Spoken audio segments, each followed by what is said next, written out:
Hello friends, I am professor Rakesh Aswani. Study tips channel में मैं आप सभी का स्वागत करता हूं। फ्रेंड्स, आज हम चैप्टर नंबर 5 ऑर्गेनाइजिंग का पार्ट 7 करने जा रहे हैं। यानी इसके पहले के पार्ट्स आपको देखने पड़ेंगे, पार्ट 7 तभी आपको समझने में आसानी होगी। चलिए दोस्तों, स्टार्ट करते हैं पार्ट 7। आज का हमारा टॉपिक है what is delegation. Full form कहें तो what is delegation of authority. क्या होता है डेलीगेशन, ये समझना बहुत जरूरी है। पता है आपको डेलीगेशन क्या होता है? बहुत सारे लोग इंटरव्यू में इसका जवाब नहीं दे पाते। इसके लिए इस वीडियो को बहुत ध्यान से देखिएगा। मैं सिंप्लीफाई करके आपको चीज़ें बता रहा हूं ताकि लंबे समय तक ये चीज़ें आपको याद रहे। जब आप जॉब के लिए जाओगे तो ये सारी चीज़ें आपको काम में आने वाली है। इसके लिए वो हिसाब से मैं कई सारी बातें आपको बता रहा हूँ। फ्रेंड्स, मैंने नए तरीके से आपके लिए वीडियोज़ बनाने स्टार्ट किए हैं ताकि आपको मैक्सिमम नॉलेज मिल सके विद मिनिमम वीडियोज़ में। कम से कम शब्दों में मैं आपको ज़्यादा एक्सप्लेनेशन दे रहा हूँ। बहुत जल्द मैं आपके लिए एक्सरसाइज का पार्ट भी लेके आने वाला हूँ ताकि टेक्स्ट बुक के क्वेश्चंस आपको सॉल्व किए हुए मिलेंगे तो आपके लिए चीज़ें और आसान हो जाएंगी। उसके लिए आपको मेरे वीडियोस मैक्सिमम शेयर करेंगे क्योंकि शेयरिंग ही केयरिंग है।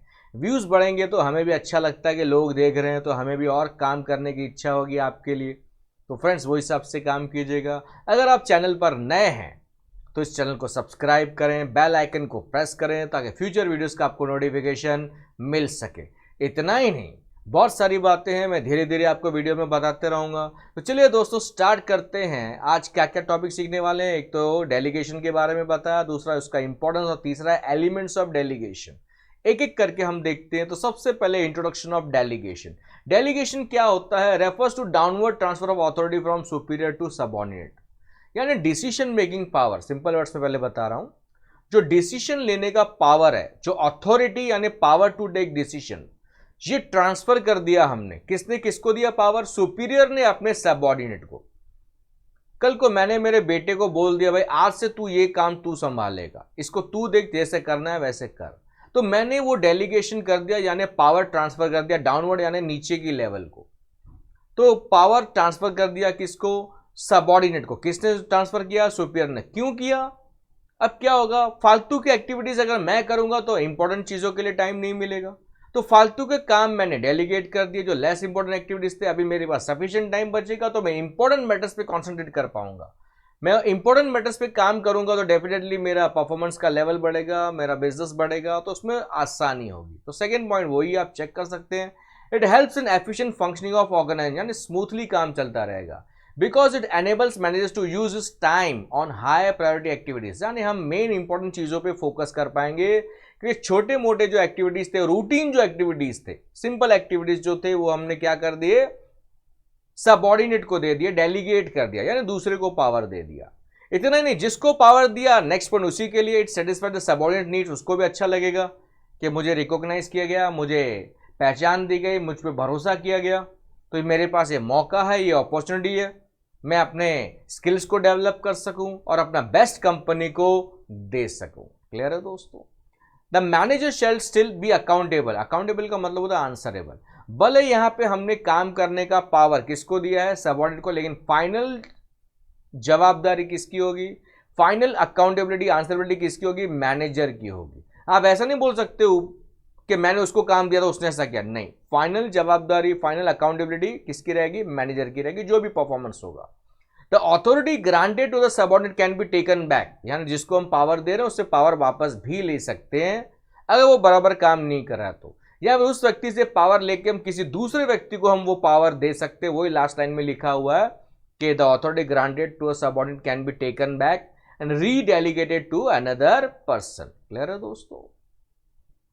डेफिनेशन ऑफ डेलीगेशन, थियो हेमन क्या कहते हैं? एकदम सिंपल है। Delegation of authority merely means the granting of authority to subordinates to operate within the prescribed limits, यानी एक लक्ष्मण रेखा तय होती है, भाई ये पावर है, तुमने ये हद में रह के इन पावर्स का यूज करना है, तुम तुम्हारे हिसाब से काम करो, हमने आपको पावर दे दिया ताकि बार बार आप छोटी छोटी बात के लिए मुझे डिस्टर्ब ना करें। क्लियर है दोस्तों? फ्रेंड्स, आप चाहें तो मुझे इंस्टाग्राम पे फॉलो कर सकते हैं। My Instagram ID IMROC sir लिखा हुआ है वहां पे ब्लू कलर में।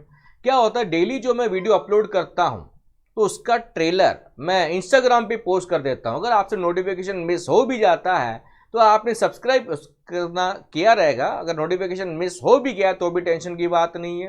क्यों टेंशन की बात नहीं है? आप इंस्टाग्राम पे अगर मुझे फॉलो करते हो तो वो स्टोरी आपको दिख जाएगी, वो वीडियो आपको ट्रेलर दिख जाएगा, फिर आप चाहें तो यूट्यूब पे जाकर उस फुल वीडियो को चेक कर सकते हैं। आगे बढ़ते हैं दोस्तों। Elements of delegation. Elements of delegation, elements यानी पार्ट्स। डेलीगेशन को 3 पार्टों में डिवाइड किया गया। कौन से 3 पार्ट्स हैं? स्क्रीन पे आप देख सकते हैं। Authority, responsibility and accountability. Authority, responsibility and accountability, ये तीनों को अभी हम डिटेल में डिस्कस करने वाले हैं। ये 3 पार्ट्स को किसने बताया? ऊपर लिखा हुआ according to Louis Elon.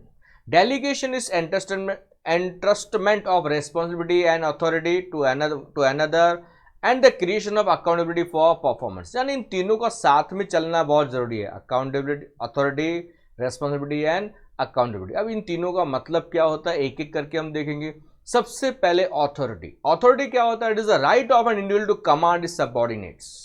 Authority का मतलब ये होता है कि अभी आपको ड्राइवर सीट पे हमने बिठा दिया, आपको पावर दे दिया गया है, तुम जो कमांड दोगे वो हिसाब से काम होगा। आप जो कमांड देंगे, कमांड कौन किसको देगा? सुपीरियर अपने सबऑर्डिनेट को। तो authority refers to a right of an individual to command his subordinates. आप अपने सबऑर्डिनेट को जो चाहे इंस्ट्रक्शन दे सकते हो। इसी को और शब्दों में कहें तो सेकंड पॉइंट वहां पे देखिए, authority also refers to the right to take decision. यानी आपको डिसीजन मेकिंग पावर दे दिया गया है। तुमको इस कुर्सी पे बिठा दिया गया है, तुम आज से इस कुर्सी पे बैठोगे और इस कुर्सी पे बैठ के तुम जो चाहो डिसीजन ले सकते हो। इस कुर्सी की जो लिमिट है, जो मर्यादा है, उसके बाहर आप नहीं जा सकते। क्लियर है? फॉर एग्जाम्पल आपको हमने कॉलेज का प्रिंसिपल बना दिया, तो प्रिंसिपल क्या लेवल पे जाके डिसीजन ले सकता है वो आपको भी पता होना चाहिए। तो वो हिसाब से आप काम कर सकते हो। तो हमने उनको उस कुर्सी की वजह से उनको ये पावर मिला, यानी वो बंदा उस कुर्सी पे है, उस कुर्सी की वजह से उसको प्रिंसिपल का पावर है। कोई व्यक्ति उस प्राइम मिनिस्टर की कुर्सी पे बैठा है तो उस कुर्सी ने उसको पावर दिया है। आपको यहां तक समझा? ये आगे काम में आने वाला है, इसके लिए बता रहा हूं। तो extent of authority is highest at the top level, यानी पावर सबसे ज्यादा किसके पास रहेगा? जो टॉप लेवल मैनेजमेंट है। Authority flows from top to bottom. Authority flows from top to bottom. जैसे जैसे नेक्स्ट लेवल पे जाएंगे पावर कम होते जाएगा। क्लियर है? और पावर हमेशा कौन किसको देता है? सुपीरियर अपने सबऑर्डिनेट को देता है। Authority is restricted by loss and rules, यानी जब हम किसी को पावर देते हैं तो उसमें रेस्ट्रिक्शंस हैं, कुछ पाबंदियां हैं। यानी ये एक तरह की लक्ष्मण रेखा है, हमें फॉलो करने पड़ेंगे कुछ लॉ, कुछ रूल्स एंड रेगुलेशंस। यानी कंपनी की एक लक्ष्मण रेखा रहती है, एक दायरा रहता है, एक लिमिट रहती है, एक हद रहती है। हमने हमारी हद को नहीं पार करना है।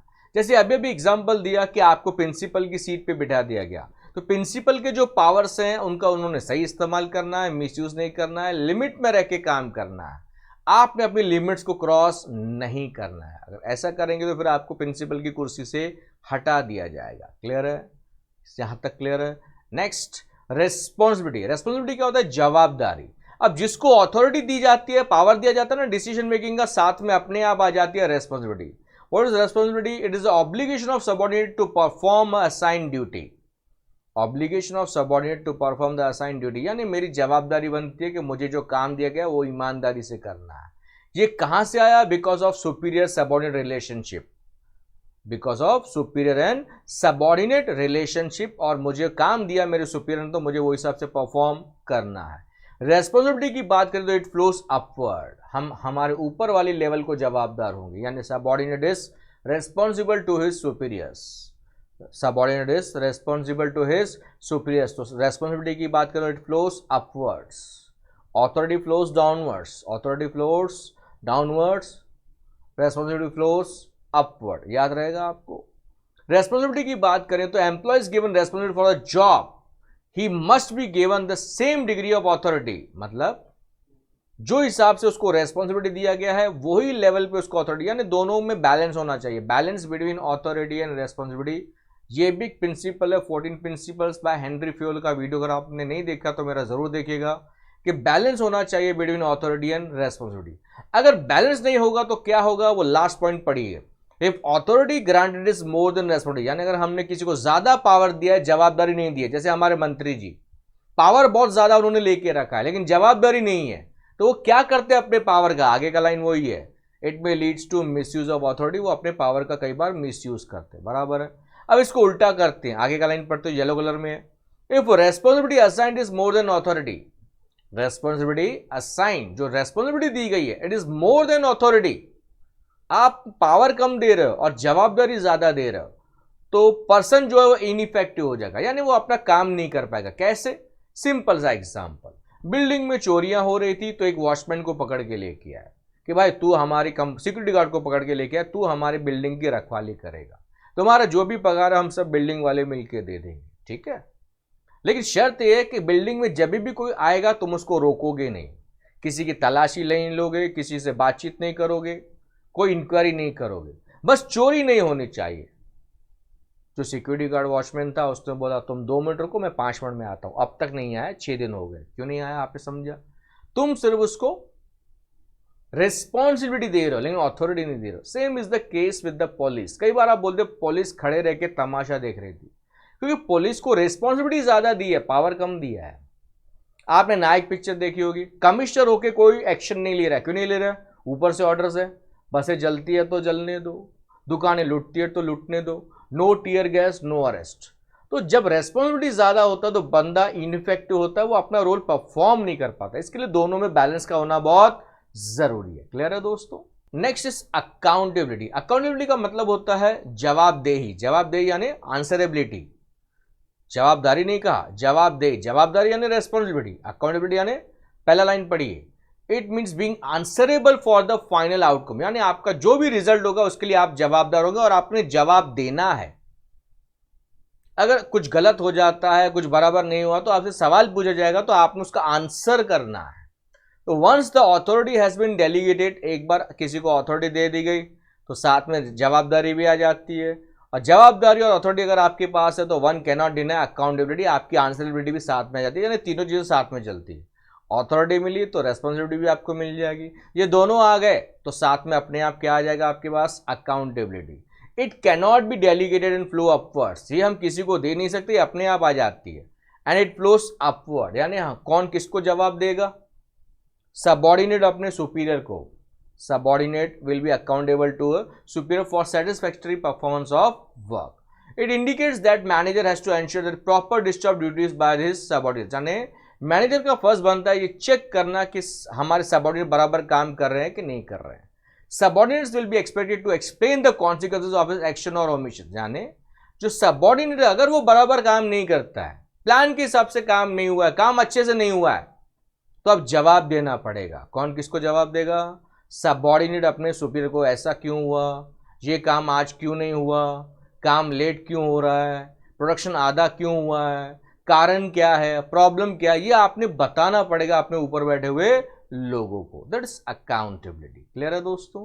कंक्लूशन, तीनों साथ में चलते हैं, इसको समझना है। अथॉरिटी इज डेलीगेटेड, अथॉरिटी दिया जाता है, रेस्पॉन्सिबिलिटी अपने आप आ जाता है, वो एज्यूम्ड है, और अकाउंटेबिलिटी अपने आप इंपोज हो जाती है। Responsibility is derived from authority, responsibility कहां से है? अथॉरिटी से है। और अकाउंटेबिलिटी कहां से है? रेस्पॉन्सिबिलिटी से है। इसको समझने के लिए मैंने आपको एक कंपेरेटिव स्टडी में आपको बता रहा हूं, ओवरव्यू हम देख लेते हैं इन तीनों का। तो overview of elements of delegation में हम तीनों को डिस्कस करेंगे, authority, responsibility and accountability. Meaning, authority का मतलब होता है राइट टू कमांड, आप कमांड देंगे, आप ऑर्डर देंगे, आप इंस्ट्रक्शन देंगे। रेस्पॉन्सिबिलिटी का मतलब क्या होता है? Obligation to perform an assign task, यानी मुझे जो काम दिया गया है जवाबदारी लेके मैंने वो काम करना है। अकाउंटेबिलिटी का मतलब क्या होता है? आंसरेबिलिटी, मुझे आंसर करना होगा, अपने ऊपर बैठे हुए लोगों को जवाब देना होगा फॉर आउटकम, यानी जो काम हुआ है, ऑफ असाइन टास्क, कितना काम हुआ, काम बराबर हुआ नहीं हुआ, जो भी है मुझे ऊपर इंफॉर्मेशन देनी होगी। डेलीगेशन मतलब दूसरे को देना, अथॉरिटी कैन बी डेलीगेटेड, हम अथॉरिटी दूसरे को दे सकते हैं, पावर दूसरे को दे सकते हैं, बराबर है, यानी सुपीरियर अपने सबऑर्डिनेट को डेलीगेट कर सकता है, अथॉरिटी। जबकि responsibility can not B entirely delegated, responsibility कुछ हद तक दोनों की रहेगी, सुपीरियर की भी और सबऑर्डिनेट की भी। Accountability can not be delegated at all, यानी फुल जवाबदारी किसकी होगी, फुल आंसरेबिलिटी किसकी होगी? जो सुपीरियर है।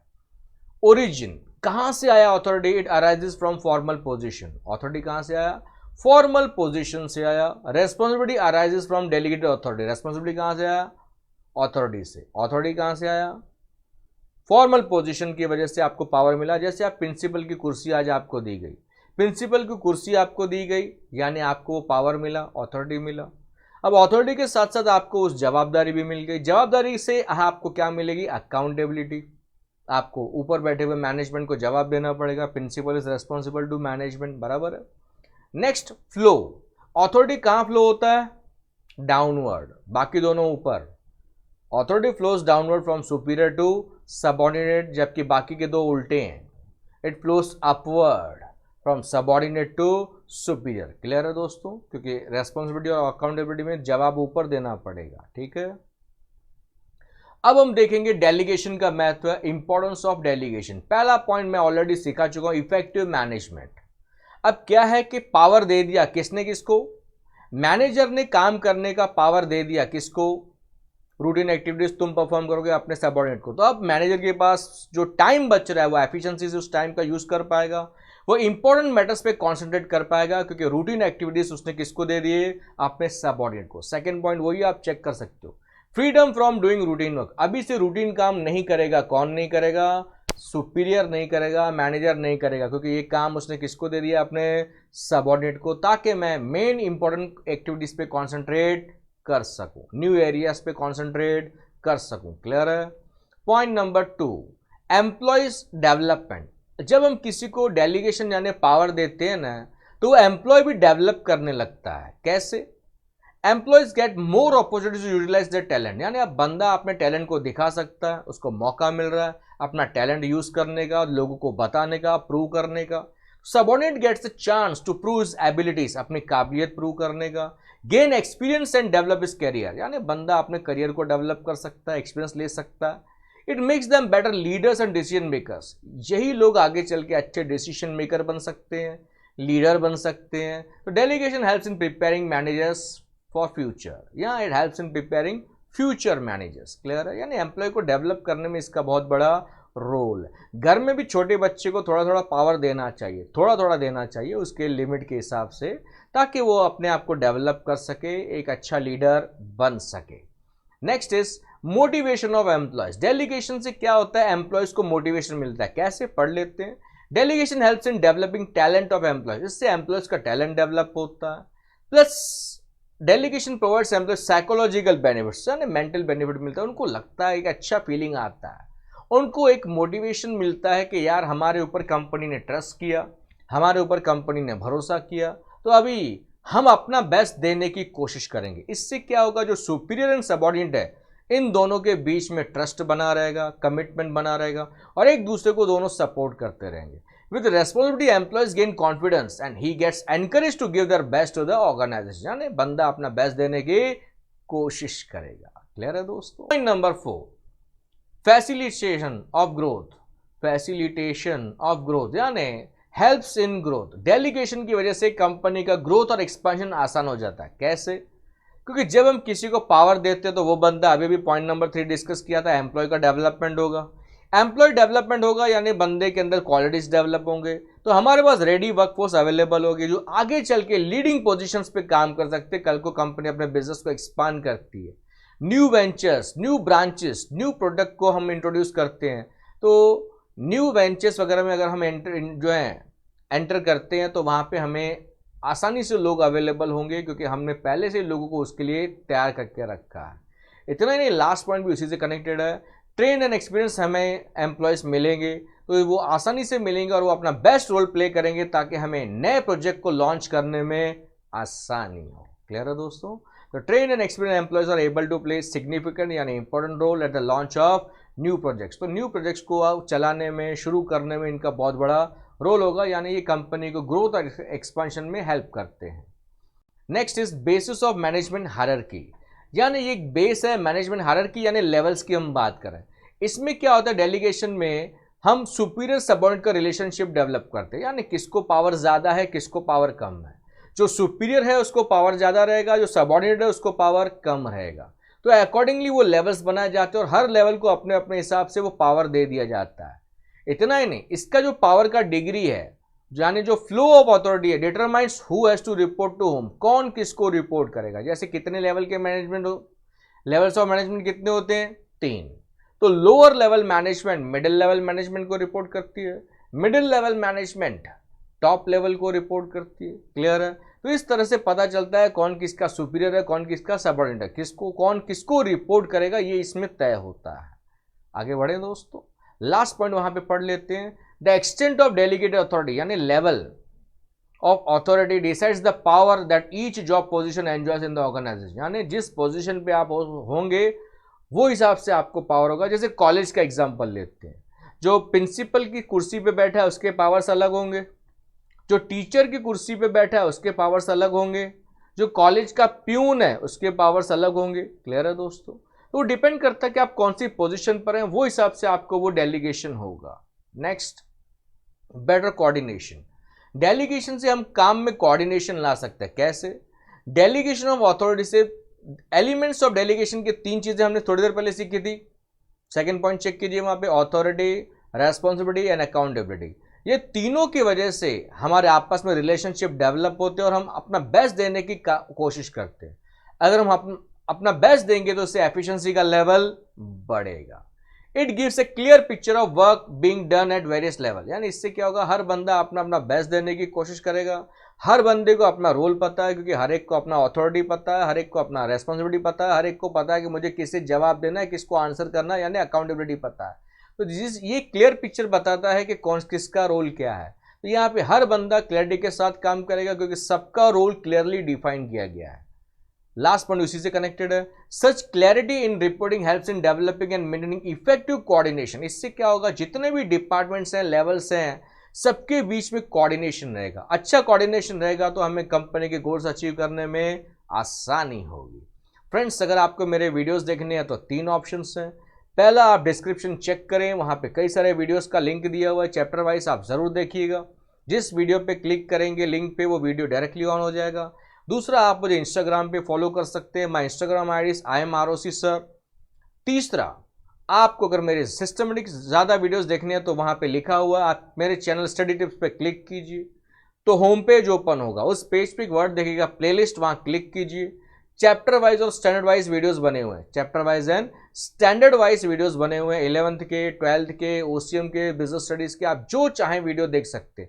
इसमें क्या है, आपको ज़्यादा वीडियोस ढूंढने में मेहनत नहीं लेनी पड़ेगी। Thank you all for your love and support.